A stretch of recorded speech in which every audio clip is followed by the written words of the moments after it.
अस्सलाम वालेकुम वरहमतुल्लाहि वबरकातुहू। प्यारे बच्चों, आप लोगों का इस्तकबाल है अक्सर एकेडमी पर। ओके जी। हाँ इमरान, कुछ बोल रहे थे मैं तो।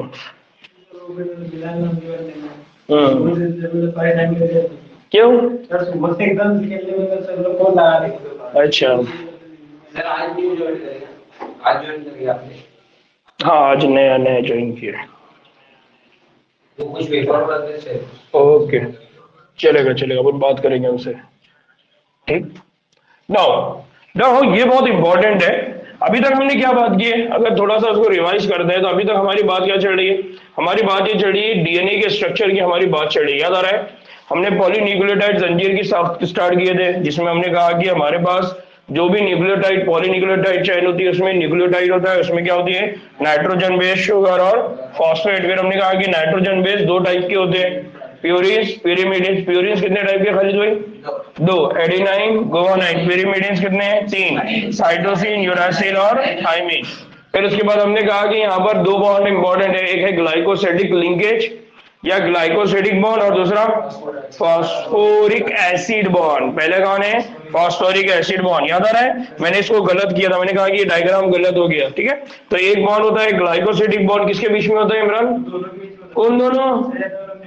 नाइट्रोजन रे भाई, नाइट्रोजन और शुगर और फॉस्फेट के बीच में क्या होता है? फास्फोरिक एसिड बॉन्ड, ये होता है। फिर हाँ ठीक है ना। फिर हमने कहा कि दो न्यूक्लियोटाइड जब ज्वाइन होते हैं तो उनके बीच में क्या बनता है? Phosphodiester bond. क्या बनता है? Phosphodiester bond. और उसकी लोकेशन क्या होती है? 5 प्राइम टू 3 प्राइम डायरेक्शन है ना, 5 prime to 3 prime phosphodiester bond. फिर हमने उसके बाद देखा था कि एक जो एक धागा बन रहा है या पॉलीन्यूक्लियोटाइड बन रहा है या डीएनए के दो स्ट्रैंड में से जो एक स्ट्रैंड बन रहा है, हमने कहा कि उसमें क्या होता है? तो उसमें फॉस्फोडाइस्टर बॉन्ड ये पुष्ट का काम कर रही है, बैकबोन का काम कर रही है, मजबूती का काम कर रही है। और ये मजबूती प्रोवाइड करने का काम कौन करता है उसमें? शुगर और फॉस्फेट। और बाहर कौन होता है? बेस। याद आ रहा है ना, हमने बोला बेस। तो हमने कहा कि नाइट्रोजन बेस जो होते हैं वो डबल स्ट्रैंडेड के अंदर होते हैं, लेकिन सिंगल स्ट्रैंड की बात करेंगे तो बाहर। इसको याद रखना, ये बहुत कॉम्प्लिकेटेड है और कंफ्यूज करने वाला स्टेटमेंट है।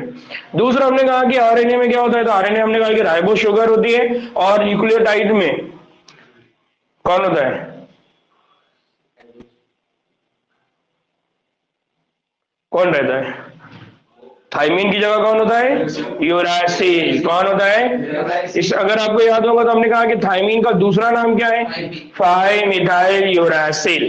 तो अगर आपने मिथाइल पे से यूरासिल पे से मिथाइल हटा दिए तो वो बन जाता है यूरासिल, और अगर यूरासिल पे मिथाइल ऐड कर दिए तो थाइमिन। क्या बन जाता है? इसको याद रखना है। देन हमने कहा कि एक साइंटिस्ट आया जिनका नाम था फ्रेडरिक मिशर, उन्होंने उसकी स्टडी की है कि डीएनए का स्ट्रक्चर कैसा होता है। फिर दूसरा हमने कहा कि उन्होंने उसको न्यूक्लियर नाम दिया था। फिर उसके बाद दो साइंटिस्ट आए, रोजालिन फ्रैंकलिन और मॉरिस विल्किन। फिर उसके बाद हमने कहा कि उन्होंने कौन सी टेक्निक इस्तेमाल किए थे? X ray diffraction. कौन सी टेक्निक इस्तेमाल किए थे? X ray diffraction. और उस टेक्निक का इस्तेमाल करके उन्होंने जो डेटा जनरेट किया था, जो नॉलेज उन्होंने लिया था, जो इल्म उन्होंने लिया था, उसका इस्तेमाल किसने किया? जेम्स वाटसन और फ्रांसिस क्रिक। और उन्होंने फिर डीएनए का डबल हेलिक्स स्ट्रक्चर का इंफॉर्मेशन दिया था। उसके बाद तीसरे साइंटिस्ट का हमने नाम पढ़ा था एरविन शारगाव। क्या नाम था? इरविन शारगाव। अरविंद नहीं, अरविंद केजरीवाल नहीं, इरविन। कौन है? इरविन शारगाव। याद आ रहा है? फिर उसके बाद हमने कहा कि यहाँ पर क्या होता है? जो बेस पेयरिंग होती है। फिर हमने कहा कि डीएनए की जब बेस पेयरिंग होती है तो वहां पर क्या होता है? Complementary base pair. हमेशा एडेनाइन थाइमिन के साथ गुआनिन। एडेनाइन और थाइमिन के बीच में सुफियान में कितने बॉन्ड होते हैं? दो। और गुआनिन और साइटोसिन के बीच में तीन। ठीक है, याद आ रहा है? फिर हमने कहा कि यहाँ पर हमने कुछ प्रॉपर्टीज पढ़े थे डीएनए की। याद आ रहा है? तो हमने कहा कि पॉलीन्यूक्लियोटाइड जंजीर होती है और उसमें क्या होती है? जो पुष्ट होती है वो शुगर और फॉस्फेट में बनती है और बेस अंदर की जानिब होते हैं। फिर दूसरा हमने पढ़ा था कि जो दो जंजीर होती है डीएनए की, वो एक दूसरे की एंटी पोलैरिटी यानी अपोजिट डायरेक्शन में होती है। अगर एक किस डायरेक्शन में जा रही है? 5 प्राइम टू 3 प्राइम, तो दूसरी आती है 3 प्राइम टू 5 प्राइम डायरेक्शन। याद आ रहा है? फिर हमने दूसरी चीज क्या पढ़े थे, दोनों धागों के अंदर बेसेस जो होती है वो हाइड्रोजन बॉन्ड के जरिए जुड़ी होती है। एडेनाइन और थायमिन के बीच में 2, गुआनिन और साइटोसिन के बीच में 3 हाइड्रोजन बॉन्ड होते हैं। इसकी वजह से क्या होता है, उनके बीच का जो डिस्टेंस है दोनों धागों के बीच का, वो क्या होता है, बराबर, इक्वल। हमेशा वो जो डिस्टेंस है वो क्या होता है, सेम। पहले न्यूक्लियोटाइड बेस से आखिरी न्यूक्लियोटाइड बेस तक जो डीएनए के अंदर डिस्टेंस रहेगा वो क्या रहेगा, सेम। फिर उसके बाद हमने कहा कि 2 जंजीरों के बीच में घुमाव होता है, उसको कहते हैं हेलिक्स। और हेलिक्स, ये जो हेलिक्स होता है, ये घुमाव होता है, जो टर्न होता है, वो कितने डिस्टेंस पे होता है, 3.4 माइक्रो क्या नैनो 3.4 नैनोमीटर। और हर हेलिक्स के अंदर कितने बेस पेयर होती है, 10। कितनी होती है, 10। कितनी होती है? और 2 न्यूक्लियोटाइड के बीच का डिस्टेंस कितना होता है, 0.34 नैनोमीटर। कितना होता है, 0.34 नैनोमीटर। याद आ रहा है ना? उसके बाद आखिर में हमने कहा था कि जो डबल हेलिक्स है डीएनए है, तो हमने कहा कि वहां पर क्या होती है, जो बेस पेयर होती है वो दोनों भी एक दूसरे के क्या होती है, बेसिस मुतवाजी होती है। इस तरह से सीढ़ी नुमा क्या बनती है, साख्त बनती है। फिर उसके बाद हमने कहा कि ये सब मालूम होने के बाद एक और बात थी जो सिर्फ किसको मालूम थी, वो बात मालूम थी फ्रांसिस क्रिक। और फ्रांसिस क्रिक ने कहा कि अगर हम मॉलिक्यूलर बायोलॉजी की स्टडी करते हैं तो हम ये बोलते हैं कि जो मरकजा है या जो सेंट्रल प्रोसेस है उसको उन्होंने नाम दिया था सेंट्रल डॉगमा, मरकजी अकीदा। ये मरकजी अकीदा क्या है कि हमेशा क्या होगा, डीएनए से डीएनए की कॉपी होगी, फिर डीएनए से आरएनए बनेगा, फिर आरएनए से क्या बनेगा, प्रोटीन। तो डीएनए से अगर डीएनए बनता है तो उसको बोलते हैं रेप्लिकेशन, डीएनए से आरएनए बनता है तो ट्रांसक्रिप्शन, और आरएनए से प्रोटीन बनता है तो।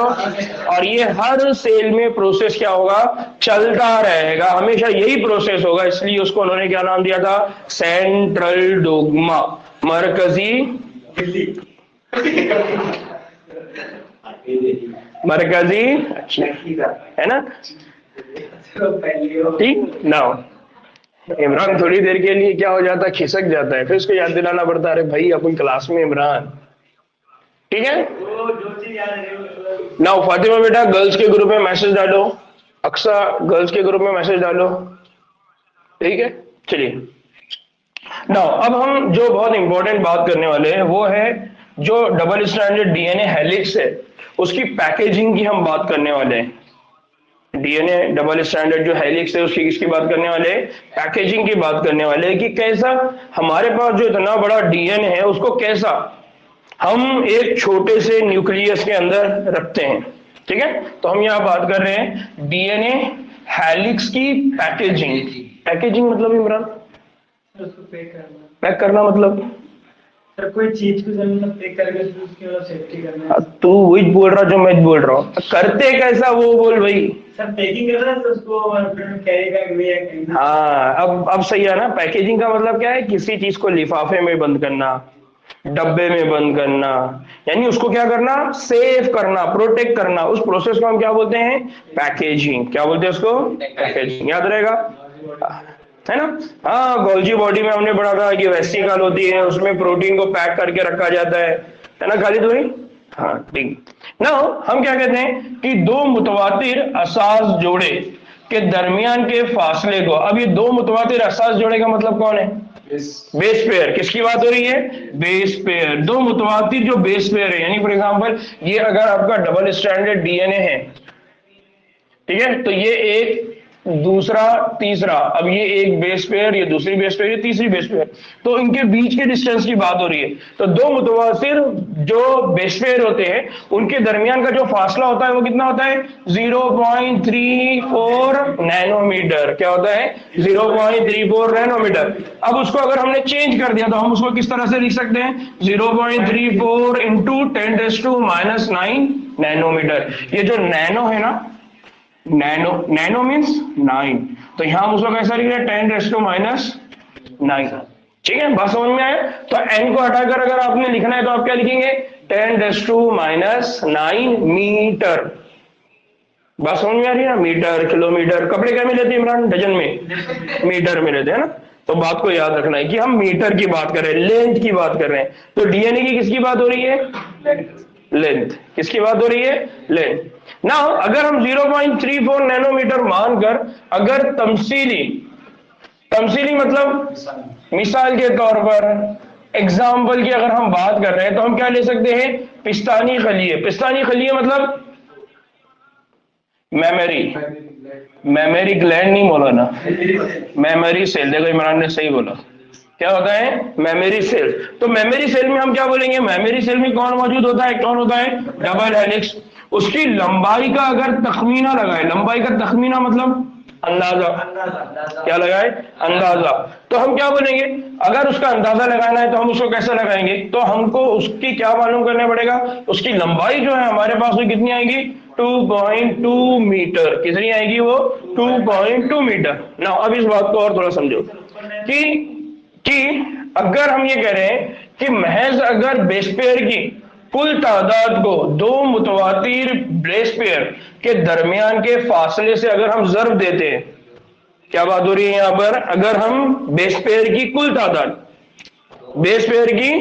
तादाद यानी total number of base pair, उनको हम किससे मल्टीप्लाई करेंगे, दो मुतवातिर यानी दो बेस पेयर का डिस्टेंस। दो बेस पेयर का डिस्टेंस कितना है, 0.34 इंटू 10⁻⁹ मीटर।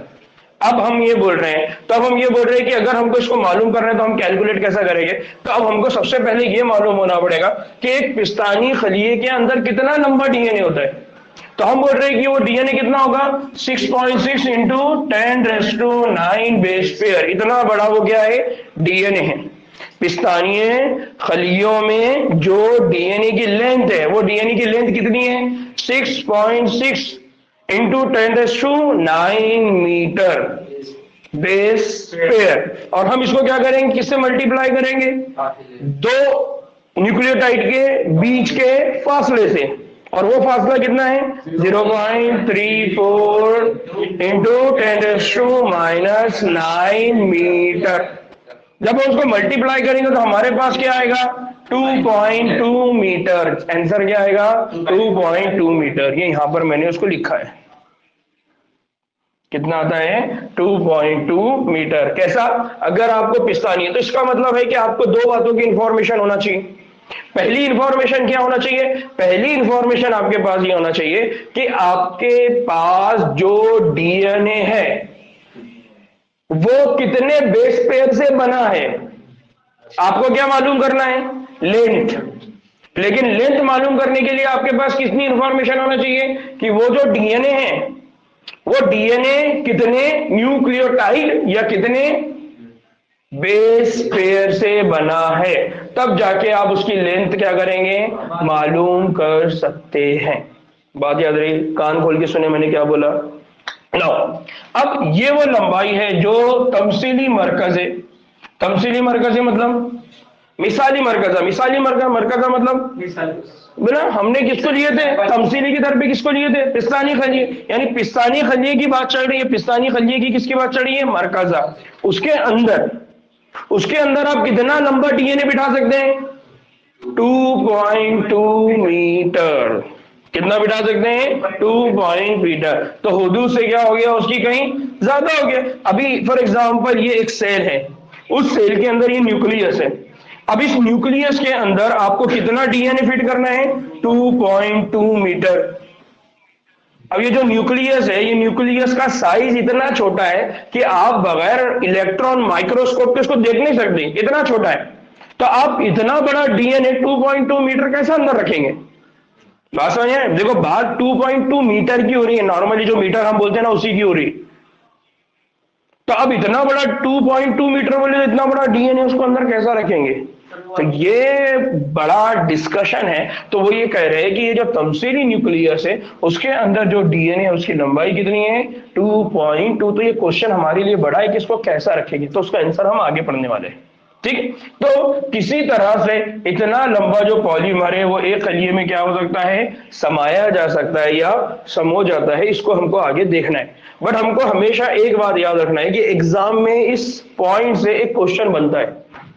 क्या क्वेश्चन बनता है कि हमको वो पूछते हैं कि अगर फॉर एग्जांपल हमने आपको इतने न्यूक्लियोटाइड का अगर डीएनए दिया, तो उसकी लंबाई क्या होगी ये हमको मालूम करके बताओ। फॉर एग्जाम्पल यहां पर दिया हुआ है, क्या दिया हुआ है इमरान, यहां पर ये दिया हुआ है कि अगर एक इकोलाई उसका जो डीएनए है उसकी लंबाई कितनी है 1.36 मिलीमीटर, कितनी है 1.36 मिलीमीटर।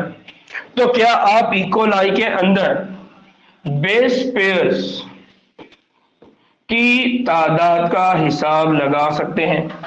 पहला वाला जो एग्जांपल था उसमें क्या था, उसमें क्या दिया हुआ था,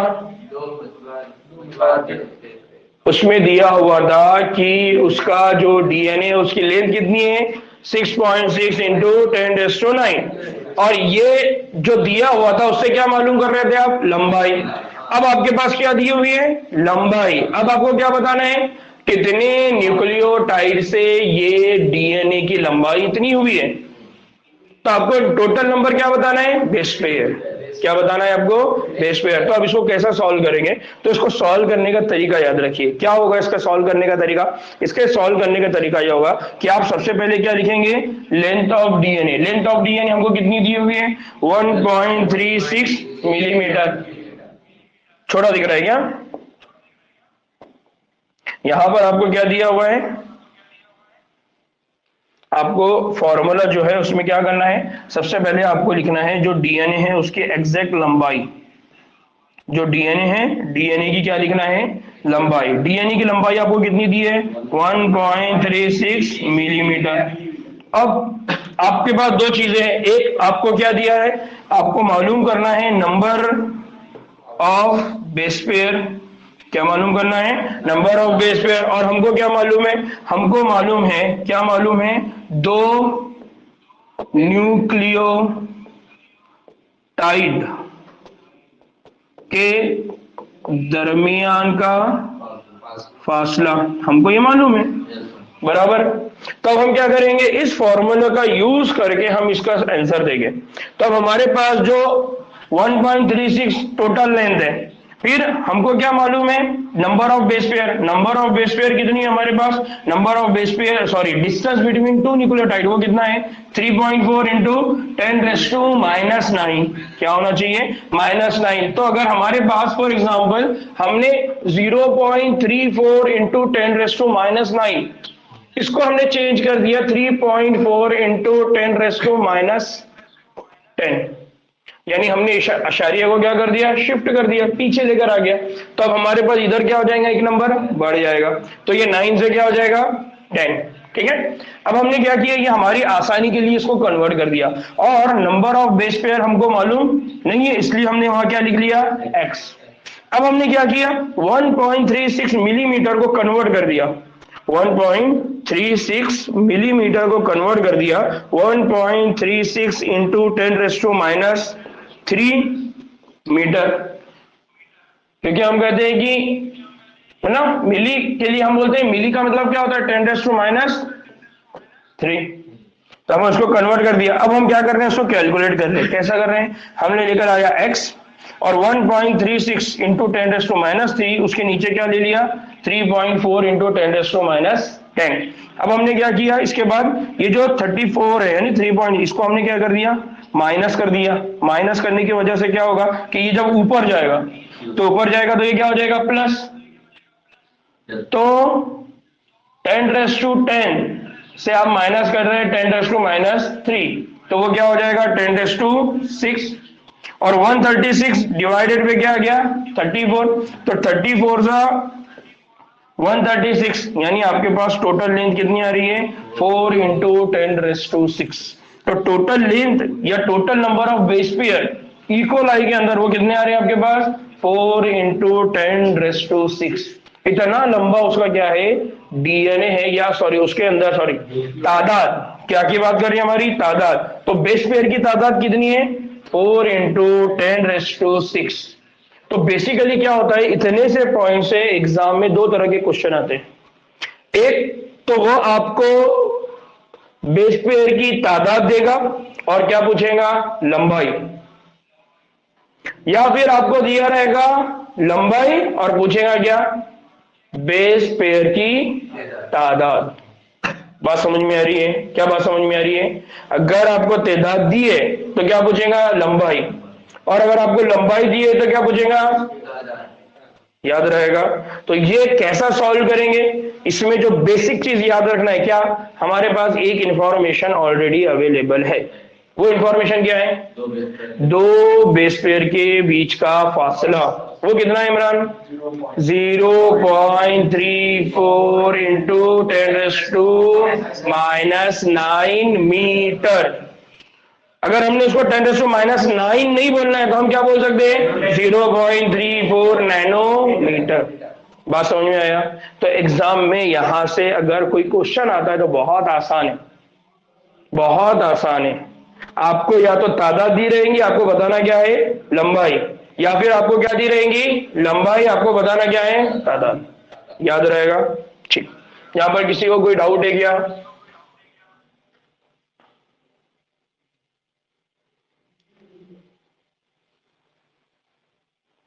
साजिदा क्या नहीं समझा बच्चे?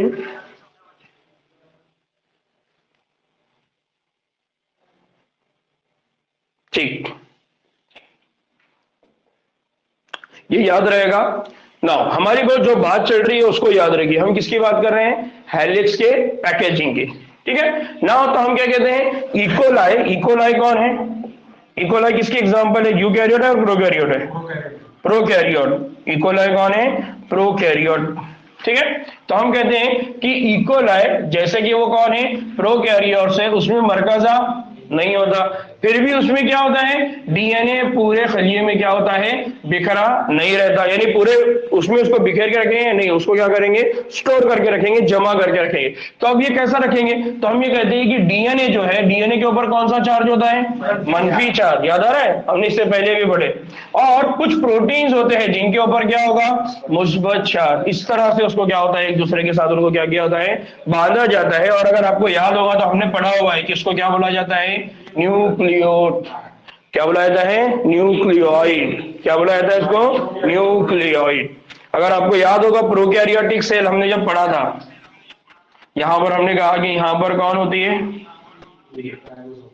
मीजोजोम। क्या होता है? मीजोजोम। और यहाँ पर क्या होता है? उनका डीएनए होता है। और इनका जो डीएनए होता है प्रोकैरियोट्स का, उसको बोला जाता है न्यूक्लियोइड।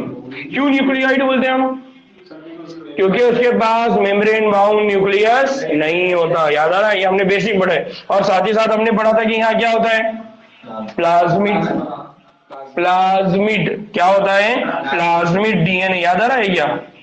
प्लाज्मिड डीएनए हमने पढ़ा था कि extra chromosomal DNA. DNA genetic material से हटकर भी कुछ एक्स्ट्रा डीएनए होता है, उसको क्या बोला जाता है? Plasmid DNA. फिर यहाँ पर हमने पढ़ा था दून की तरह दिखने वाला स्ट्रक्चर होता है फ्लैजेला, है ना? ये बैक्टीरिया की साथ की हम बात कर रहे हैं। तो इकोलाई कौन है? बैक्टीरिया। तो हम ये कह रहे हैं कि ये जो न्यूक्लियोइड स्ट्रक्चर है, ये न्यूक्लियोइड स्ट्रक्चर किसके बीच में बनी है? ये बनी है डीएनए प्लस प्रोटीन। किसके बीच में बनी है? DNA plus protein. डीएनए के पास कौन सा चार्ज है? डीएनए के पास कौन सा चार्ज है? मनफी। और जो प्रोटीन है, उस प्रोटीन के पास कौन सा चार्ज है? मुस्बत। कौन सा चार्ज है? मुस्बत। इसलिए हम ये कहते हैं कि डीएनए किसके ऊपर रैप हो जाएगा? प्रोटीन। और डीएनए और प्रोटीन जब एक दूसरे के साथ रैप होंगे तो कौन सी साफ दिखाई देगी? न्यूक्लियोइड। नाउ अब थोड़ा सा वापस जाओ। हम किसकी बात कर रहे हैं? हेलिक्स। डीएनए हेलिक्स के पैकेजिंग। किसकी बात कर रहे हैं? डीएनए हेलिक्स के पैकेजिंग। मींस एक छोटे से सेल के अंदर डीएनए कैसे रखा जाता है।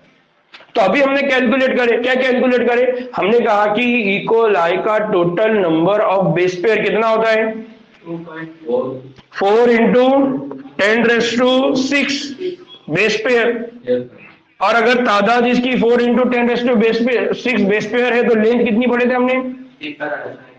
1.36 मिलीमीटर। तो इतना बड़ा अगर डीएनए है तो इतना बड़ा डीएनए इतने छोटे से स्पेस में कैसे आएगा? तो हम क्या कहते हैं कि जो डीएनए है उसके पास क्या है? मनफी चार्ज है। उसको किसके ऊपर लपटा जाता है? प्रोटीन। और इस तरह से एक साख बनती है जिसको क्या कहते हैं? न्यूक्लियोइड। और उस न्यूक्लियोइड साख को कहाँ रखा जाता है? सेल के साइटोप्लाज्म में। बात समझ में आई?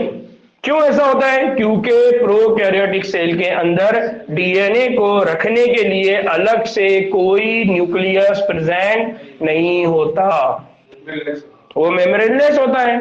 याद आ रहा है? दूसरा, न्यूक्लियोइड डीएनए प्रोटीन्स के साथ मिलकर बड़े क्या बनाता है? यहाँ पर लूप्स। क्या होता है? बड़े बड़े वो क्या बनाता है? लूप्स। यानी ये जो स्ट्रक्चर है ये क्या होती है? लूप के फॉर्म में होती है। इसलिए बहुत आसानी से इतना बड़ा डीएनए जो बैक्टीरिया है उसके कहां पर रखा जाता है? साइटोप्लाज्म। अब मैं तो और आसान एग्जाम्पल बोलता हूं।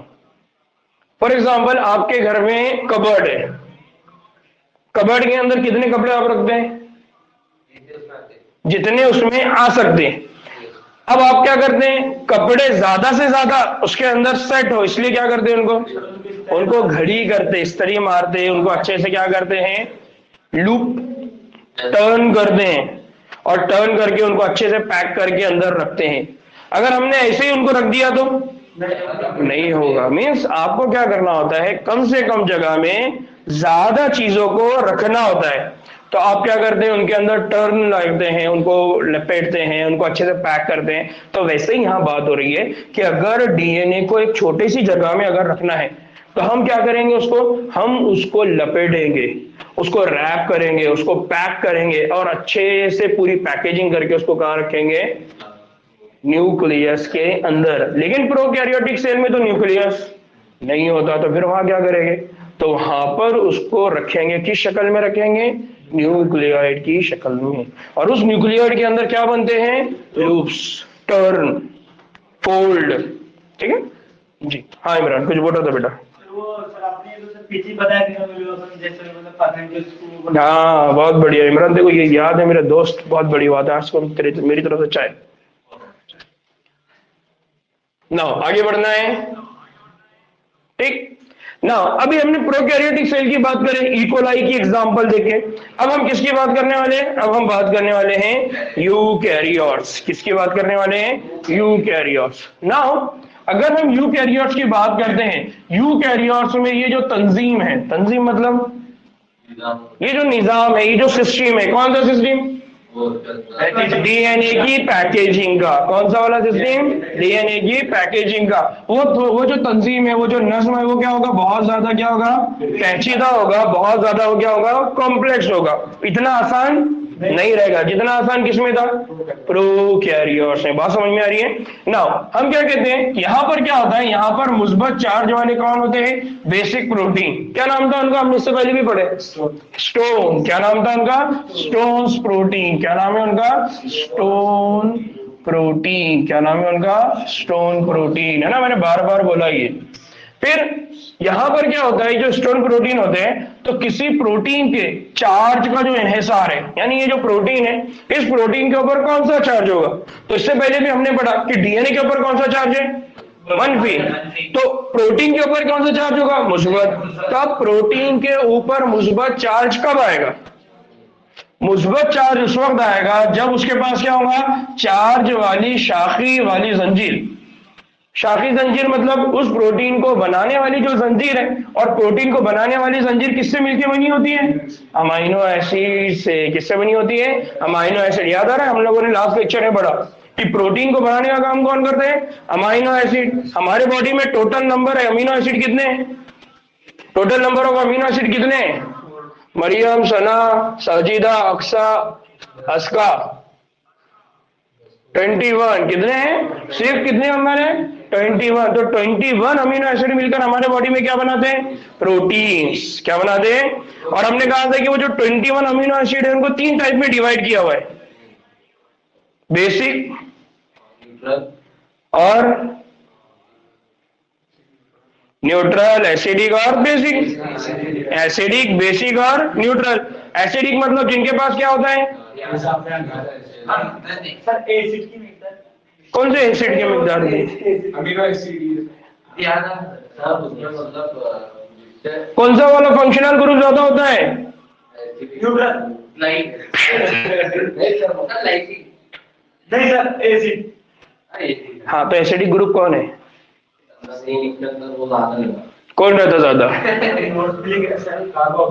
हाँ बहुत बढ़िया। साजिदा, फातिमा, फातिमा, साजिदा, अक्सा, अस्का। अरे दीवानों को सीखो रे इनसे।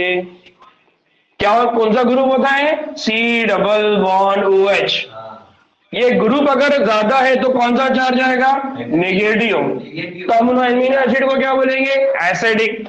अगर कौन सा ग्रुप ज्यादा हो गया? NH2, तो इसकी वजह से कौन सा चार्ज आएगा? Positive plus. हाँ रे भाई, तेरी बात समझ गया मैं। तो उनको क्या बोलेंगे हम? Positive amino acid. और जहां पर कार्बोक्सिल और अमीनो ग्रुप दोनों के नंबर बराबर है तो न्यूट्रल। क्या आएगा? न्यूट्रल। तो हिस्टोन प्रोटीन में कौन से वाले अमीनो एसिड के नंबर ज्यादा रहेंगे?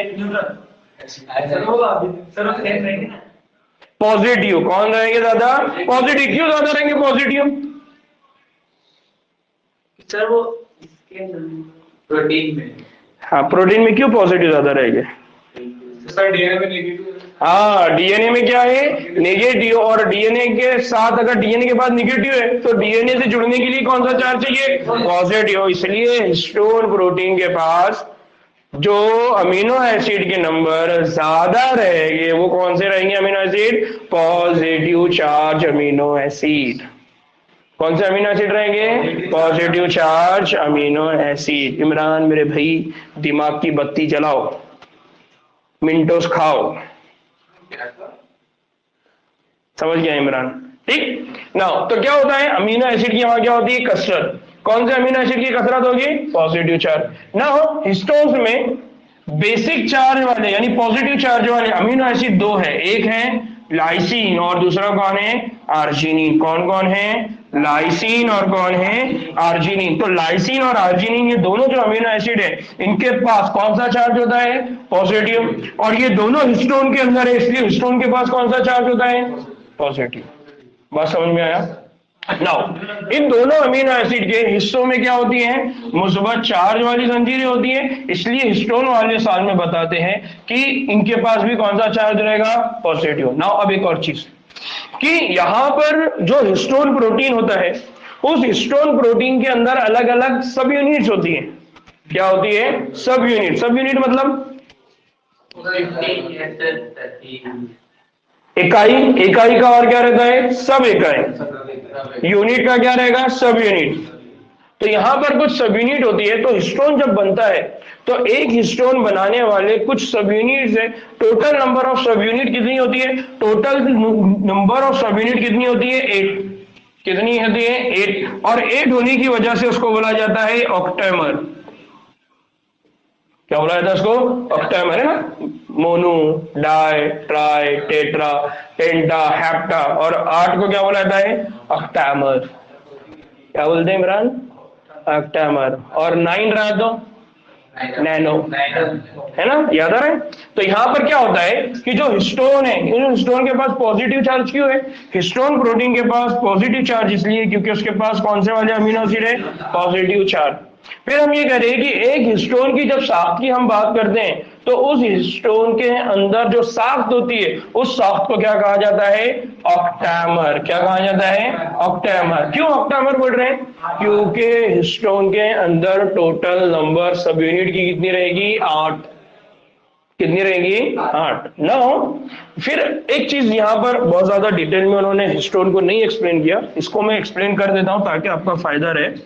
कि अगर हम हिस्टोन की बात करते हैं, हिस्टोन प्रोटीन की अगर हम बात करते हैं तो हिस्टोन प्रोटीन के अंदर क्या होते हैं? 4 सब यूनिट होती है। क्या होती है? 4 सब यूनिट। क्या होती है? 4 सब यूनिट। कौन कौन सी 4 सब यूनिट होती है? यहां पर एक होती है उसको कहते हैं H2A, दूसरी होती है H2B और तीसरी होती है उसको कहा जाता है H1। कौन सी होती है? H1। नाउ यहां पर ये जो भी सब यूनिट है इन सब के कितने नंबर होते हैं? 2-2। H2A 2 रहेगी, H2B 2 रहेगी और H1 1 रहेगी। सबर ना सुफियान, सबर। ठीक है। नाउ अब इनके 2-2 हो गए तो ये कितने हो गए? 4। इसी तरह से इनके पास एक होता है H3 और दूसरा होता है H4। H3 और H4 की भी कितनी यूनिट होती है? इसकी होती है 2, इसकी भी होती है 2। इस तरह से टोटल कितनी हो गई? 8। तो जब ये अरेंज होती है, जब ये अरेंज होती है तो अरेंज कैसा हो गया? ये जो प्रोटीन है, इस प्रोटीन के अंदर इस तरह से क्या होगा? H2A, H2B, फिर H3 और क्या रहेगा? H4। इसी तरह से इसके बाजू में एक और यूनिट रहेंगी, उसमें भी 4 सब यूनिट रहेंगी, H2A, H2B, H3 और क्या रहेगा? H4। इस तरह से यहां पर जो साख्त बनेगी, उस साख्त के अंदर टोटल नंबर ऑफ सब यूनिट पेयर की वजह से कितने हो जाएंगे? 8। 4 डिफरेंट टाइप है। कितने टाइप है? 4। लेकिन 4 की क्या है? पेयर। 4 की क्या है? पेयर। 4 कौन कौन सी है? H3, H4, H2A, H2B। H2, H3 की कितनी है? 2। H4 की कितनी है? 2। H2 की कितनी है? 2। और H2B? लेकिन सिर्फ H1 कितनी है? 1। अब ये H1 क्या करता है, इसको हम आगे देखने वाले हैं। पहली चीज। दूसरी चीज कि ये सारे 4 जो यूनिट है, इनके कितने नंबर है? 2 2। इसलिए सब मिलकर कितने बनाएंगे? 8। इसलिए जब भी हिस्टोन की साख्त बनती है तो हिस्टोन की साख्त को क्या बोला जाता है? ऑक्टेमर। क्या बोला जाता है? ऑक्टेमर। याद रहेगा क्यों ऑक्टेमर बोल रहे हैं?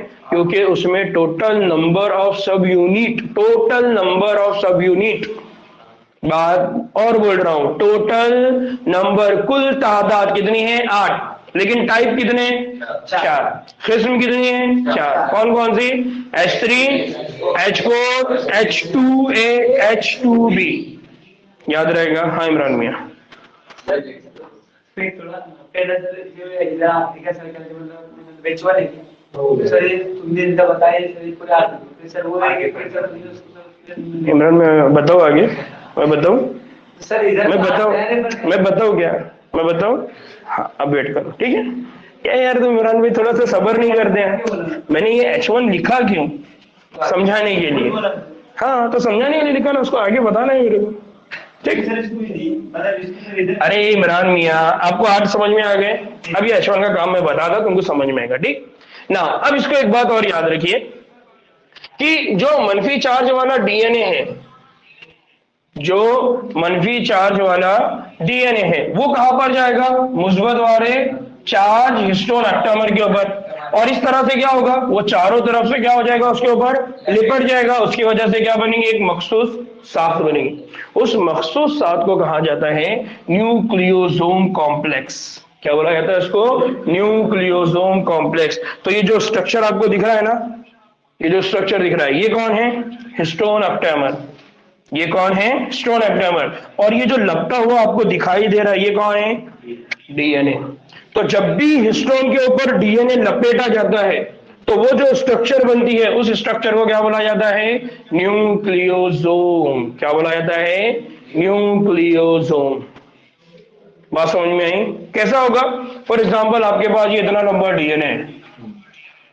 अब इस डीएनए के बीच बीच में आप क्या डालेंगे? हिस्टोन। तब रहा ना, ये हिस्टोन है, ये एक हिस्टोन है, ये एक हिस्टोन है, ये एक हिस्टोन।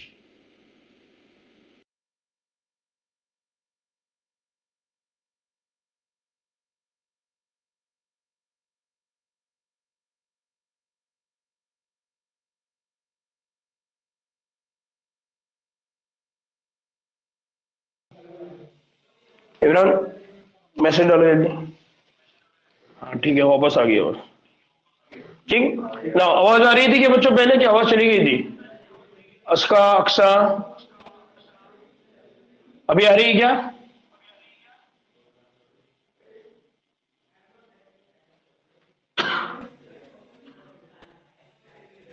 ठीक ना। हमने बोला कि यहां पर क्या होता है? हिस्टोन प्रोटीन होता है, और हिस्टोन के ऊपर किसको लपटा जाता है? डीएनए। जब हिस्टोन और डीएनए के साथ डीएनए के दोनों एक दूसरे से जुड़ते हैं तो वो क्या बनाते हैं? Nucleosome complex. क्या बनाते हैं? न्यूक्लियोसोम। अब ये जो हिस्टोन प्रोटीन होता है, तो एक तमसीली न्यूक्लियोसोम की अगर हम बात करते हैं, मिसाल के तौर पर अगर हम एक न्यूक्लियोसोम की बात करते हैं खालिद भाई, तो उसमें क्या होता है? जो डीएनए है, उस डीएनए हेलिक्स के 200 बेस पेयर होते हैं। यानी यहां से लेकर यहां से लेकर इस तरह से यहां तक, तो यहां से लेकर यहां तक ये total number of base pair, total number of nucleotide कितने हैं? 200 बेस पेयर। 200 बेस पेयर कितने हैं? 200 पेयर एक 200 बेस पेयर। 200 बेस पेयर किसके? एक हिस्टोन के ऊपर, एक हिस्टोन के ऊपर कितने लपटे जाएंगे? 200 बेस पेयर। 200 base pair. हाँ, तो मतलब डीएनए की कितनी ऐड होगी यहाँ पर? 200 बेस पेयर। यानी ये डीएनए कितना है? 200। ये कितना है? 200। ये कितना हो गया? 200। ये कितना हो गया? 200। अब यहां से यहां तक कितने बेस हो गए? 400। दीवानो, ये 200, ये दोनों मिला के 400 हो गए। तो ये बीच का तो रह गया ना पेयर। ये कितना होता है? 10 बेस पेयर। तो 210 बेस पेयर का एक एक क्या बनता जाता है? बंच। और उसकी वजह से वो डीएनए क्या होता जाता है? रैप किया जाता है। तो इस तरह से क्या होगा? एक बहुत बड़ा डीएनए, वो उसका साइज क्या हो जाएगा? छोटा। बहुत ज्यादा फासला नहीं रहता। ये जैसा मैंने बताया ना, समझने के लिए बताया। तो अब ये 200 बेस पेयर, उसके बीच में 10 बेस पेयर, ये जो होता है इसको कहा जाता है लिंकर डीएनए। क्या बोला जाता है? Linker DNA. लिंकर डीएनए मतलब जोड़ने वाला। कौन है ये? जोड़ने वाला। अब इस लिंकर डीएनए के ऊपर कौन आकर बाइंड होगा? इसके ऊपर आकर बाइंड होगा H1। ये दिख रहा है क्या इमरान भैया? H1। जैसा आप क्या करते हैं? आपने डब्बे को लपटा, डब्बे को लपटने के बाद आप क्या करते हैं? अगर वो धागा बार बार नहीं खुलना है तो आप क्या करते हैं? उसको बहुत अच्छे से पैक कर देते हैं, उसको आप क्लिप लगा देते हैं। तो क्लिप क्यों लगा रहे हैं आप? कि वो रैपिंग दोबारा खुलना है, वो जो आपने बहुत अच्छे से टाइट करके उसको लपेट के रखा वो दोबारा लूज नहीं होना। तो वैसा यहाँ पर H1 प्रोटीन होता है, और ये H1 हिस्टोन को क्या कर देता है? क्लोज। फिर दूसरा कॉम्प्लेक्स आएगा, उस पे आएगा H1, फिर दूसरा कॉम्प्लेक्स आएगा, उसके ऊपर कौन आएगा? H1। इस तरह से एक एक कंप्लीट कॉम्प्लेक्स बनता जाता है, और उसकी वजह से डीएनए को क्या किया जाता है? पैक। डीएनए की क्या की जाती है? पैकेजिंग। तो आपके पास इतना बड़ा जो डीएनए है उसका साइज रिड्यूस कैसे किया जाता है? By forming wrapping, packaging. तो पैकेजिंग में किसका इस्तेमाल कर रहे हैं यहाँ पर? स्टोन। तो हमारे पास जो डीएनए है, उस डीएनए को हिस्टोन के ऊपर क्या किया जाता है? लपेटा जाता है। और हिस्टोन के ऊपर जब डीएनए को लपेटते हैं तो वो जो एक साथ बनती है सुफियान, उसका नाम क्या है? न्यूक्लियोसोम। क्या नाम है उसका? न्यूक्लियोसोम। और एक न्यूक्लियोसोम में हिस्टोन के कितने यूनिट होते हैं? हाँ, कान खोलकर सुनो, क्या बोला मैंने? हिस्टोन के यूनिट। हिस्टोन प्रोटीन के कितने यूनिट है? 8। Total number of DNA length, total length of DNA कितनी है? 200 बेस पेयर। एक हिस्टोन पर, अच्छा ठीक है, एक हिस्टोन पर कितना डीएनए रैप होता है? 200 बेस पेयर। तो आप बोलेंगे न्यूक्लियोसोम कॉम्प्लेक्स की जब हम बात करते हैं तो न्यूक्लियोसोम में हिस्टोन की कितने यूनिट है? 8। न्यूक्लियोसोम में टोटल लेंथ डीएनए की कितनी है? 200 बेस पेयर। याद रहेगा। फिर उस न्यूक्लियोसोम कॉम्प्लेक्स के अंदर या दो न्यूक्लियोसोम कॉम्प्लेक्स के बीच में कितना लंबा डीएनए है? 10 बेस पेयर। एक न्यूक्लियोसोम को क्लोज करने के लिए कौन सा सब यूनिट काम करता है? H1 histone. हाँ इमरान। Sir 200 base pair. हाँ, चलो 200 बेस तो है ना, लॉजिक मत लगा बा, ये बायोलॉजी में ऐसे ही है। नहीं सर, वो 200 बिरयानी तेज क्यों है? उसमें मिर्ची है। गुलाबी जामुन मीठा क्यों है? उसमें शक्कर है।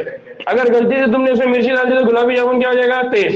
बिरयानी में शक्कर डालिए तो ये यहाँ पर हम लॉजिक लगा सकते हैं, यहाँ नहीं लगा सकते। ये तेरे सोचने का मकाम नहीं है कि ऐसा क्यों हुआ। अब ऐसे ही है बायोलॉजी में। हाँ तो ये हो गई ना भाई, यही तो ताज्जुब की बात है कि यार ये कैसा होता। इसी को तो बोलते हैं ना, इसी को बायोलॉजी बोलते हैं। तो 400 बोलते हैं। कैसे होंगे 400? जोड़े ना। हाँ तो वही बोल रहा ना मैं भी, जोड़ है, बेस पेयर है। ये लोगों ने नहीं बनाया हुआ है, ये न्यूक्लियोटाइड्स का एक 200 का, दूसरे न्यूक्लियोटाइड्स का 200 का। नहीं नहीं नहीं, बेस पे उन्हें अलग सोच रहा कि ऐसा है ना, मैं नया बनाता कुछ तो। ठीक सर हाँ ये बस बेस पे जो रहता है वही बीच में जी लेकर। हाँ सामने आपको वहां पे क्लिप लगा। हाँ यहाँ सर पर ऐसी चैन बनी हुई रहती है क्या, वो पाइप में आता है? हाँ, ये ऐसा चैन बनते रहेगी। मतलब यहाँ से आएगा 200, इसके ऊपर रैप होगा, बीच में 10 रहेगी, फिर 200 रहेगा, फिर 10 रहेगा, फिर 200 रहेगा, फिर 10 रहेगा। इस तरह से क्या बनते जाएंगे, न्यूक्लियोसोम कॉम्प्लेक्स। हाँ, इससे पहले भी तो ये एक तो बेसिक स्ट्रक्चर समझ में आया। ठीक, तो याद क्या रखना है, याद ये रखना है कि प्रोकैरियोटिक के केस में भी पॉजिटिव चार्ज प्रोटीन है, यूकैरियोटिक के अंदर भी पॉजिटिव चार्ज प्रोटीन है, लेकिन उनको हिस्टोन बोलते हैं क्या वहां पर? नहीं, यहां पर उनको क्या बोलते हैं, हिस्टोन। दूसरा कि वहां पर जब डीएनए को रैप किया जाता है तो वो लूप फॉर्म में होते हैं, यहां पर किस फॉर्म में, न्यूक्लियोसोम की शक्ल में। यहां समझ में आया? यहाँ दो डिफरेंस याद करना है। वहां हमने बात की थी कौन से सेल की, प्रोकैरियोट। यहाँ किसकी बात हो रही है, यहाँ जो डीएनए है वो किस में रखा गया है, न्यूक्लियस के अंदर, और वहां जो रखा गया था साइटोप्लाज्म। क्यों? क्योंकि वहां पर कोई स्पेशल टाइप का न्यूक्लियस कंपार्टमेंट डब्बा नहीं रहता। याद रहे ना। अब उसके बाद ये वाली स्ट्रक्चर है ना, ये क्या है, क्रोमोसोम। जैसे जैसे इसको खोलते जाएंगे तो आगे क्या मिलेगा आपको। अब ये कौन है, स्टोन, और ये कौन है, डबल स्ट्रैंडेड। तो डबल स्ट्रैंडेड डीएनए को आप क्या करेंगे, इस तरह से हिस्टोन के ऊपर लपेटते जाएंगे। अब ये जो हिस्टोन बनेगा, ये हिस्टोन किससे बनेगा, है ना, हिस्टोन।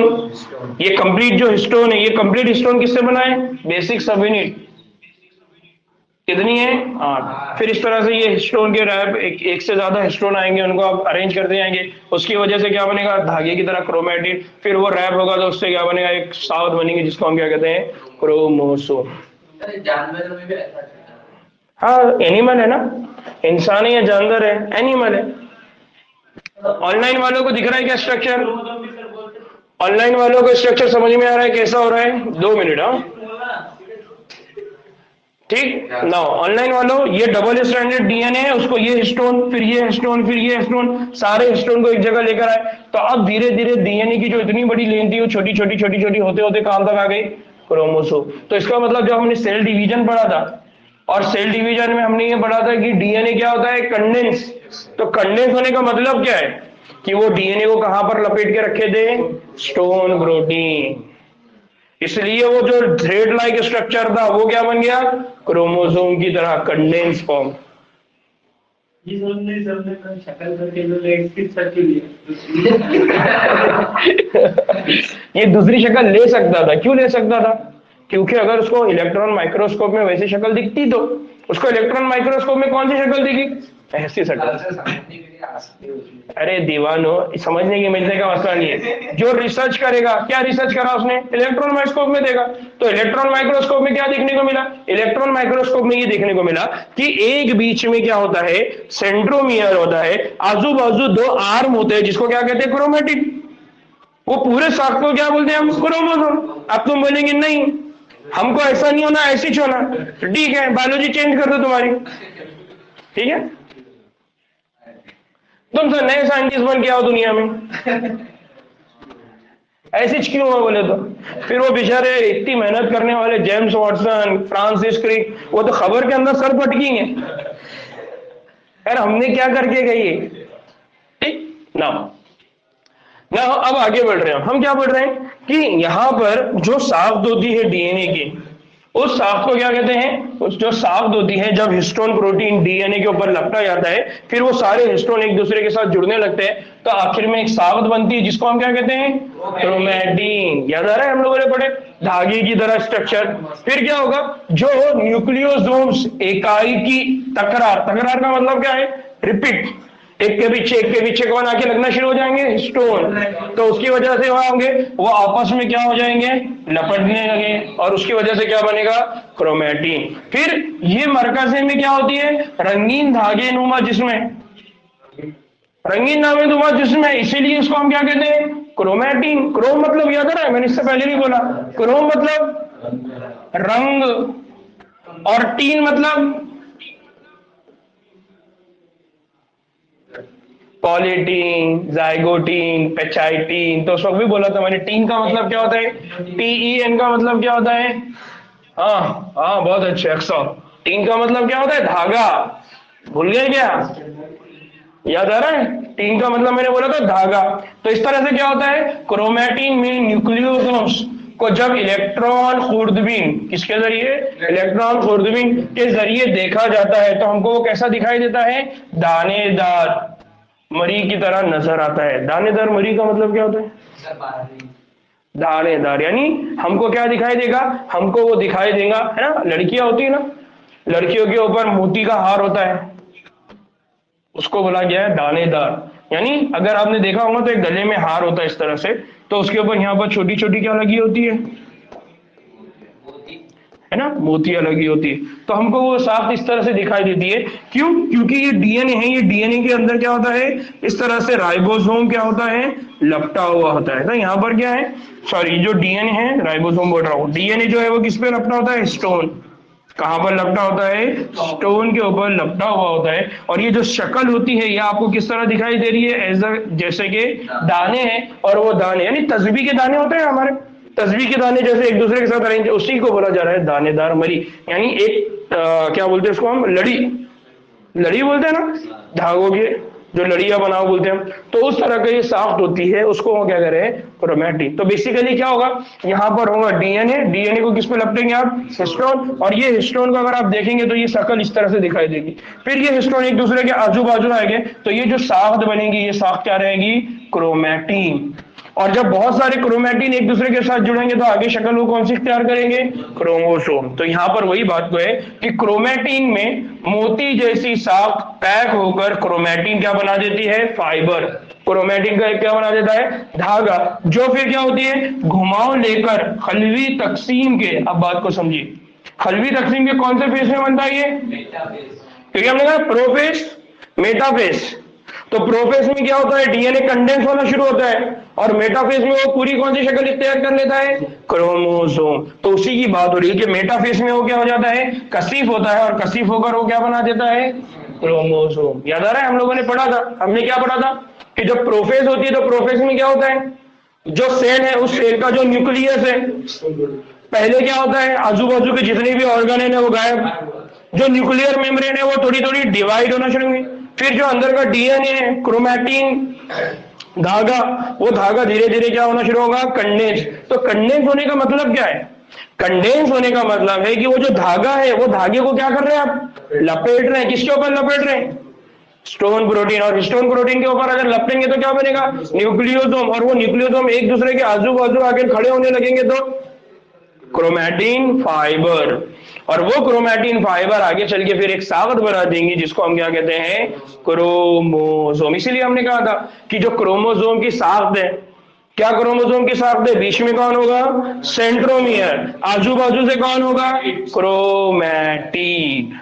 ये जो क्रोमैटिन और बीच में सेंट्रोमियर, ये जो साख्त है, ये कौन से फेस में दिखाई देती है?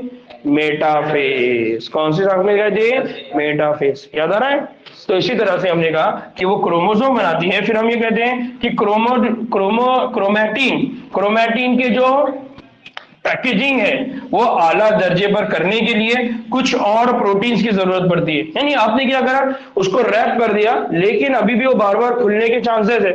तो अब आप क्या करेंगे? उसको और मजबूती से करने के लिए आपको क्या पड़ेगी? और कुछ प्रोटीन्स की जरूरत पड़ेगी। और ये जो प्रोटीन्स होते हैं उनको क्या कहा जाता है? उनको कहा जाता है नॉन हिस्टोन क्रोमोसोमल प्रोटीन। क्या बोला जाता है उनको? Non histone chromosomal protein, NHC। क्या कहते हैं उनको? NHC। NHC means non histone chromosomal protein. क्यों ऐसा बोल रहे हैं इनको? सर क्योंकि हिस्टोन प्रोटीन के अलावा जो प्रोटीन रहते हैं इसके अलावा प्रोटीन, हिस्टोन के अलावा। क्यों हिस्टोन के अलावा? क्योंकि इनके ऊपर पॉजिटिव चार्ज नहीं रहेगा। हिस्टोन प्रोटीन मतलब वो प्रोटीन जिसके पास क्या होगा, पॉजिटिव चार्ज। हिस्टोन प्रोटीन के मामले में याद रखना कि हिस्टोन प्रोटीन मीन मंसूर ऐसा प्रोटीन जिसके पास क्या होगा, पॉजिटिव चार्ज।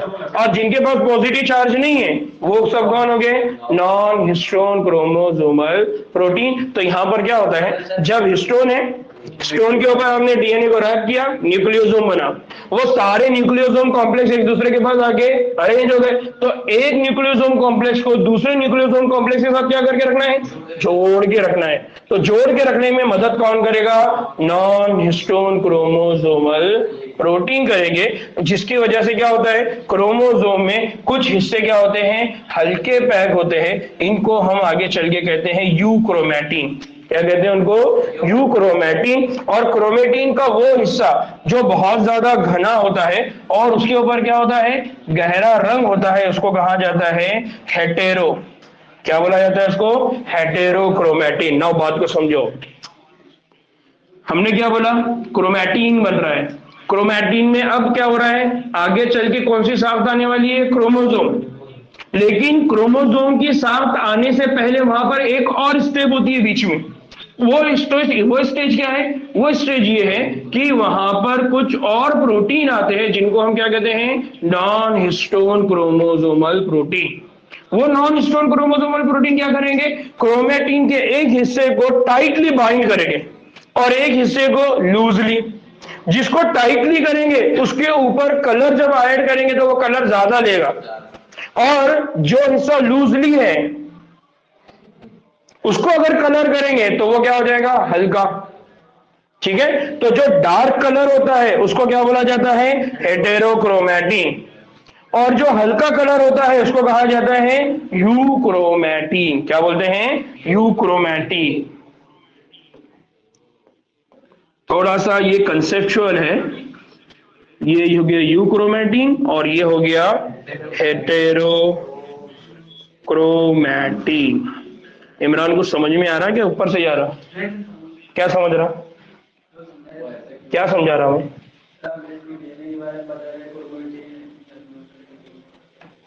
दो चाय तेरे पास, एक थी पहले अब और एक चाय। ठीक, क्या बोल रहे हैं हम ये बोल रहे हैं कि जो डीएनए है उस डीएनए को पैक किया जाता है। पैकेजिंग कैसे की जाती है, डीएनए को लपटा जाता है, किस पे लपटा जाता है, स्टोन प्रोटीन। जब आप स्टोन प्रोटीन पे लपेटते हैं तो उससे जो साख्त बनती है उसको आप क्या बोलते हैं, न्यूक्लियोसोम। फिर जब न्यूक्लियोसोम बनता है तो आप बहुत सारे न्यूक्लियोसोम को एक दूसरे के आजू बाजू ला लेते हैं, उससे जो साख्त बनती है वो होती है क्रोमैटिन फाइबर। फिर हम ये बोल रहे हैं कि क्रोमैटिन फाइबर आगे चल के क्या बनाएगा, क्रोमोसोम। लेकिन क्रोमैटिन फाइबर जब क्रोमोसोम बना रहा है तो उसके बीच में एक और स्टेप होती है। उस स्टेप में क्या होता है, क्रोमैटिन का आधा हिस्सा बहुत घना होता है, आधा हिस्सा थोड़ा सा लूज होता है, वो बहुत ज्यादा घना नहीं रहेगा। अगर इस कंडीशन में उसको कलर करें, इस कंडीशन में अगर उसको क्या करें, कलर करें, उसको स्टेन करें, उसको अगर डाई लगाए तो क्या होगा, जो घना हिस्सा है वहां पर ज्यादा कलर लगेगा और जो लूज हिस्सा है वहां पर कलर कम लगेगा। जहां पर ज्यादा कलर लगता है उसको बोलते हैं हेटेरोक्रोमैटिन। अरे स्टेन कलर है ना, स्टेन कलर कैसा करेंगे, मतलब हम उसके ऊपर स्टेन डालते हैं, वो स्टेन वो रिटेन करता है, वो स्टेन को पकड़ता है, जिसकी वजह से वो कलरफुल दिखता है। इसीलिए तो उसको हम बोलते हैं ना क्रोमैटिन, क्योंकि वो क्या होता है, कलर को पकड़ता है, इसलिए हम उसको क्रोमैटिन क्रोमोसोम नाम बोलते हैं। तो हम बोल रहे हैं कि ऐसा हिस्सा जहां पर क्रोमैटिन क्या होगा, ऐसा हिस्सा जहां पर क्रोमैटिन बहुत गहरा होगा उसको आप बोलेंगे हेटेरोक्रोमैटिन। ऐसा हिस्सा क्रोमैटिन का जो कम गहरा होगा उसको आप बोलेंगे यूक्रोमैटिन। हेटेरो का मतलब क्या है, अलग अलग। हेटेरो मतलब डिफरेंट, वेरिएशन, फर्क। यू का मतलब ट्रू, सही, असल में ऐसे ही दिखता, इसको बोलेंगे। तो हम क्या बोल रहे हैं, क्रोमैटिन की जो साख्त है उसमें हमको दो तरह की साख्तें दिखती है, एक दिखती है यू और एक दिखती है हेटेरो। यू मतलब जो लूजली है, अगर आप उसको कलर करेंगे तो वो कम गहरा दिखेगा। हेटेरो मतलब जो डेंस है, घना है। अब ये डेंस और घना का मतलब क्या है, एक जगह हाँ, एक जगह पर बहुत सारे न्यूक्लियोसोम आके एक दूसरे से बहुत ज्यादा क्या हो गए, चिपक गए, नतीजे में क्या हो गया, घना हो गया। तो अब अगर कलर डालेंगे तो कलर पास होगा क्या, नहीं पास होगा, नतीजे में कलर क्या हो जाएगा, ज्यादा बच जाएगा, इसलिए वो गहरा कलर दिखेगा। बात है ना। अब बात को समझो, एक और चीज दूसरी जो सबसे इंपॉर्टेंट है, जो यहाँ पर हमको पढ़ना है। शक्ल है वो ऐसी है। हाँ, ये जो शक्ल दिख रही है ना आपको, अभी देखो ये जो साथ है ना, ये लूज है, ये क्रोमेटिन का लूज है, और ये क्या है, डेंस। यहाँ पर आपको कलर क्या दिखेगा, कम, यहाँ कलर क्या दिखेगा, ज्यादा। ठीक है, तो अब हम क्या बोल रहे हैं कि यू क्रोमेटिन जो साथ है, वो यू क्रोमेटिन साथ ट्रांसक्रिप्शन के लिहाज से फाल क्रोमेटिन है। यू क्रोमेटिन ट्रांसक्रिप्शन के लिहाज से फाल क्रोमेटिन है। क्या मतलब, बहुत अच्छे, बहुत अच्छे। स्टार्टर के बटन हमने बंद रखे हुए चलो आगे बढ़ते हैं। हाँ, उससे क्या होगा कि यू क्रोमेटिन यानी क्रोमेटिन का वो हिस्सा जहां पर ट्रांसक्रिप्शन होगा, मतलब वहां से क्या बनेगा, आरएनए। और दूसरा है हेटेरोक्रोमेटिन। हेटेरोक्रोमेटिन उमूमन क्या होता है, गैर फाल मतलब ट्रांसक्रिप्शनली गैर फाल मतलब वहां से कभी भी आरएनए नहीं बनेगा। बात समझ में आई। कैरेटिन से आया था। हाँ, यू क्रोमेटिन से क्या बनेगा, आरएनए। हेटेरोक्रोमेटिन से आरएनए कभी भी, अगर वहां से आरएनए, तो यहां पर बेसिक याद रखना है, आरएनए जहां से बन रहा है वो कौन है, फाल मतलब एक्टिव, काम करने वाला। और हेटेरोक्रोमेटिन यानी गैर फाल मतलब इनएक्टिव। तो हम क्या करें, जो यू क्रोमेटिन है ये फाल है, इसका मतलब वहां से क्या बनता है, आरएनए। हेटेरोक्रोमेटिन ये गैर फाल है, इसका मतलब वहां से कोई आरएनए नहीं बनता। अब थोड़ा बात को और समझो। करता का सही। हाँ, यही बहुत इंपॉर्टेंट है, इसको समझना है। अभी फॉर एग्जांपल मैं बोल रहा हूं कि मेरे जिस्म में प्रोटीन बन रहा है, तो मेरे जिस्म में अगर प्रोटीन बन रहा है इमरान, तो उस प्रोटीन की इंफॉर्मेशन कौन लाने वाला है,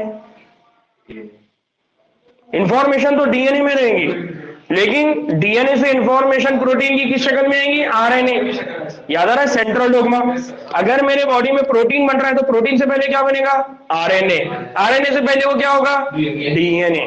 तो इसका मतलब हमेशा अगर आपके जिस्म में प्रोटीन बन रहा है, इसका मतलब आपके जिस्म में पहले क्या बन रहा है, आरएनए। और वो आरएनए कहां से बन रहा है, डीएनए। लेकिन हर डीएनए से आरएनए बनेगा क्या, नहीं, हर डीएनए से आरएनए नहीं बनेगा। कोई गलत। हाँ, सही बोला इमरान तूने। आरएनए कहां से बनेगा, आरएनए उसी जगह से बनेगा जो बहुत ज्यादा पैक नहीं होगी। और कौन सी जगह है जो पैक नहीं होती है, यूक्रोमेटिन। कौन सी है, इसीलिए हम यहां पर कह रहे हैं कि यूक्रोमेटिन ये ट्रांसक्रिप्शन के एतबार से क्या है, फाल क्रोमेटिन है, और हेटेरोक्रोमेटिन ट्रांसक्रिप्शन के एतबार से गैर फाल है। समझा, बात क्लियर हुई सुफियान।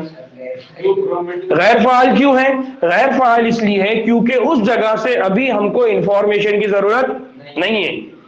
यानी फॉर एग्जांपल कंसीडर करो कि ये डीएनए का पोर्शन है, इस पोर्शन से हमारे जिस्म में क्या बनने वाला है, इंसुलिन। तो हमारे बॉडी को इंसुलिन की जरूरत है, तो जब भी इंसुलिन की जरूरत होगी तो डीएनए का ये पोर्शन हमेशा क्या रहेगा, लूज, यूक्रोमेटिन फॉर्म में रहेगा, ताकि क्या रहे, यहां से हमेशा क्या बनता रहे, आरएनए। अब फॉर एग्जांपल यहां पर अगर आपने हिस्टोन लपेट दिए तो आरएनए बनेगा क्या, नहीं। तो इस तरह से हमारे बॉडी के अंदर, डीएनए के अंदर कंटिन्यूअसली किताब खुलती है बंद होती है, किताब खुलती है बंद होती है। मतलब डीएनए कंडेंस होता है, फिर लूज होता है, फिर कंडेंस होता है, फिर लूज होता है। आप सोचो कि हमारा जिस्म दिन भर में क्या क्या काम करता है, कितने प्रोटीन हमारे जिस्म में बनते होंगे। तो कितने मर्तबा हमारे जिस्म के अंदर, सेल के अंदर जो न्यूक्लियस है उसके अंदर जो डीएनए है वो हिस्टोन के ऊपर लपेटते होंगे, खुल जाते होंगे, काम चालू रहता है। ये काम हमारे हाथ में है क्या, तुमको मालूम था कि अपना सब होने के बाद भी सेल अपना काम, वो फैक्ट्री अपना काम करते रहती, वो फैक्ट्री को कोई रोकने वाला नहीं है। बस सर ये जो मतलब प्रोसेस है, सर ये प्रोसेस में खत्म भी होता है कि सर मतलब ऐसा ये प्रोसेस जब तक हमारे बॉडी में सेल मल्टीप्लाई होते रहेंगे, एक सेल से दो, दो से चार, तो ये होते रहेगा। फिर जब तक हमारे सेल एक्टिव रहेंगे, प्रोटीन बनता रहेगा, तब तक ये प्रोसेस चालू रहेगा। समझा? हेटेरोक्रोमैटिन फिर यूक्रोमैटिन। यानी अभी आपको क्या करना है, पटन का पंखे का बटन है, पंखा चालू करना है, पंखा बंद करना है। तो वैसा ट्रांसक्रिप्शन चालू करना है, ट्रांसक्रिप्शन अगर चालू करना है तो क्रोमैटिन की शक्ल क्या हो जाएगी, यूक्रोमैटिन। ट्रांसक्रिप्शन को अगर बंद करना है तो यूक्रोमैटिन किसमें कन्वर्ट हो जाएगा, हेटेरोक्रोमैटिन। तो ये हमारे बॉडी का कौन सा मैकेनिज्म है, ऑन ऑफ, बंद चालू, बंद चालू। ये डिपेंड करेगा आप किस सिचुएशन में, आप किस हालत में है, किस जरूरत। अभी फॉर एग्जांपल खाना खाने के लिए बैठे, खाना खाने के लिए बैठे, खाना खाते वक्त आपके जो माउथ है, जो आपका सलाइवा, जो थूक है, उसमें एंजाइम बनता है। कौन सा एंजाइम बनता है, अमाइलेज। कौन सा बन रहा है, अमाइलेज। कौन है, प्रोटीन है। अब ये अमाइलेज आपके खाना खाते वक्त ही बनना चाहिए क्या दिन भर बनते रहना? तो अमाइलेज की जो डीएनए की इंफॉर्मेशन है वो उसी वक्त यूक्रोमैटिन बनेगी जब आप क्या करते बैठे, खाना खाते बैठे। अगर आप गुटखा खा रहे तो दिन भर चलेंगी, कभी भी बंद। इसलिए क्या होता, बाद में गुटखा खाते खाते खाते वो फैक्ट्री इतनी कम हो जाती कि बाद में वो फैक्ट्री खराब हो जाती। ज्यादा काम है ना, गाड़ी का इंजन अगर ज्यादा इस्तेमाल करेंगे तो इंजन क्या होगा, खराब हो जाएगा। समझ में आ रहा है बात, समझ में? तो जब आपकी नीड रहेगी तब क्रोमैटिन किसमें तक कन्वर्ट होगा, यूक्रोमैटिन। नहीं तो किसमें कन्वर्ट हो जाएगा। इस तरह से वहां पर ऑन ऑफ का क्या होता है, मैकेनिज्म। हाँ, नॉर्मली वो हेटेरोक्रोमैटिन, जब जरूरत पड़ेगी यूक्रोमैटिन, फिर कन्वर्ट हो जाएगा हेटेरोक्रोमैटिन। तो याद रखना है कि हमारे बॉडी के अंदर जो डीएनए है उसकी पैकेजिंग जब होती है तो पैकेजिंग कैसी होगी, यूकैरियोट में डीएनए को लपटा जाएगा हिस्टोन के अंदर टोटल नंबर सब यूनिट कितने हैं, 8, इसलिए उसको बुलाया जाता है ऑक्टामर। याद रहेगा। फिर जब डीएनए हिस्टोन के ऊपर लपटा जाता है तो वो बनता है न्यूक्लियोसोम। इस तरह से कई न्यूक्लियोसोम कॉम्प्लेक्स मिलकर क्या बनाएंगे, क्रोमैटिन फाइबर। फिर क्रोमैटिन फाइबर से आगे चल के क्या बनेगा, क्रोमोसोम। फिर हम ये बोले कि क्रोमैटिन फाइबर और क्रोमोसोम के बीच में एक स्टेज चलते रहेंगी कि क्रोमैटिन फाइबर कभी यूक्रोमैटिन, कभी हेटेरोक्रोमैटिन। इस तरह से हमारे बटन यूक्रोमैटिन इसलिए बोल रहे हैं क्योंकि वो ट्रांसक्रिप्शनली एक्टिव है। इसका मतलब वो क्या बना रहा है, आरएनए। हेटेरोक्रोमैटिन का बोलेंगे, ट्रांसक्रिप्शनली वो इनएक्टिव है, गैर फाल है, वहां पर क्या नहीं बन रहा है, ओ मौलाना क्या नहीं बन रहा है, आरएनए वहां पर नहीं बन रहा है। अब बोलते रहने का, मेरे सामने लिप्स बंद नहीं रखना, बहुत तकलीफ होती है इमरान। तो कुछ तो बोलते रहे, चलेगा मेरे को, मैं सुनूंगा, ठीक? समझा? हाँ, एक और बहुत अच्छी साजिदा, बहुत अच्छा सवाल है। अब मेरे को ये बताओ कि डीएनए का रेप्लिकेशन कब होगा, यूक्रोमैटिन में होगा या हेटेरोक्रोमैटिन में होगा? डीएनए का रेप्लिकेशन कौन सी कंडीशन पर होगा, हेटेरोक्रोमैटिन फॉर्म में हो सकता है या यूक्रोमैटिन? यूक्रोमैटिन। क्यों? क्योंकि वो फ्री रहेगा, लूज रहेगा, तभी होगा। अगर कंडेंस रहेगा तो होगा क्या, नहीं। समझा नहीं? समझा ना? हाँ ठीक। हाँ, मतलब एस फेज में जैसे डीएनए जाएगा तो क्या होगा, वो यूक्रोमैटिन में कन्वर्ट हो जाएगा, यानी लूज हो जाएगा, फैल जाएगा। बहुत भारी इमरान, फैल जाएगा, है ना? ठीक। अरे तुम लोग हंसते क्यों हैं यार, वो बेचारा इतने अच्छे आंसर देता है। ठीक ना?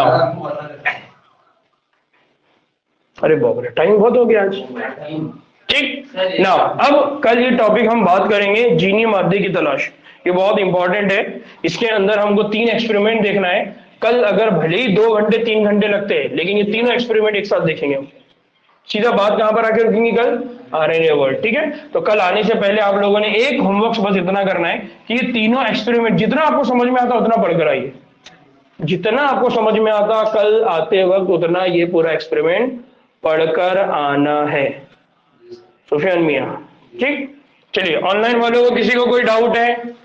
अक्सा, साजिदा, फातिमा, अस्का, मरियम,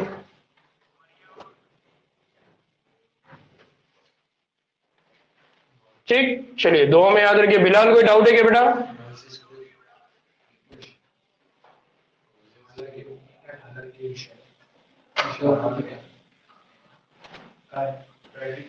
चलिए, अस्सलाम वालेकुम व रहमतुल्लाहि व बरकातुहू।